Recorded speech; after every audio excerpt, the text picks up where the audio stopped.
So the BMW 535 Xi is a very good car, but it's not much of an enthusiast vehicle.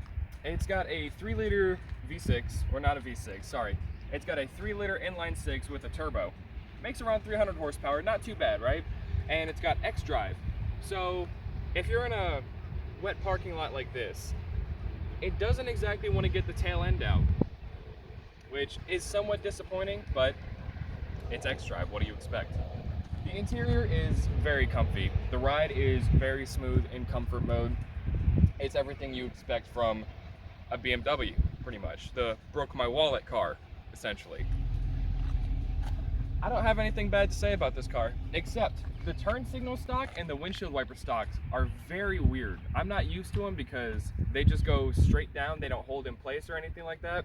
And in the windshield wipers, it's reversed. Instead of down being the incremental that you can set, it's up. And so when you press down on it, that's when it does the one wipe and then it's done. So, a little weird, little ass backwards. The infotainment, it is not a touch screen. You still have to use a dial, which is a little weird considering this is made in 2016. But I guess BMW will be BMW. And it's got a heads-up display, which is really crisp and really clear.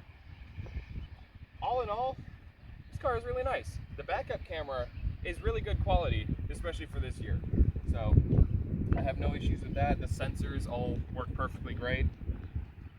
And it's a good car. A little on the pricey side. It's a good car.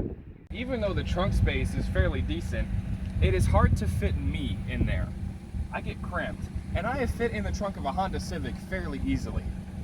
So maybe that's something BMW needs to work on. BMW, be able to put more bodies in the trunk. Some shit like that. All in all, for an SUV that I don't know the power specs on it, it's not too shabby when it comes to get up and go. Like, at first gear pull, going downhill, just over here, it's an SUV. What do you expect? And the ride is actually a little bit, like, ever so slightly off from the 535 Xi. And that is actually insanely good. And that was in sport mode. I don't know if on this car it affects the suspension at all, but it was pretty good. Not too wishy-washy like a lot of SUVs are. And the steering wasn't too light. I know on RAV4s on the last generation, mainly, the ones that I've driven are from 2016 to 2018. The steering wheel is so light you can basically turn it with your pinky. This is a little bit stiffer than that, but not in a bad way. It makes it to where you can feel more of the road when you drive, and it gives you more confidence because it feels like you know what you're doing. Infotainment, same thing as that. No touch screen. You got to do it all from a dial, but this is, 3 years older. So, well, at this point, this car is 8 years old, so you know how that is. Driving is smooth.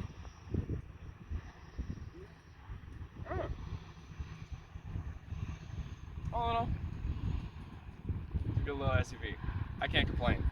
If I had it, I hope I wouldn't have to pay for the repairs, because, broke my wallet. But other than that, it's pretty good. I can understand why people like BMW so much, because off the lot, brand new, they're absolutely amazing.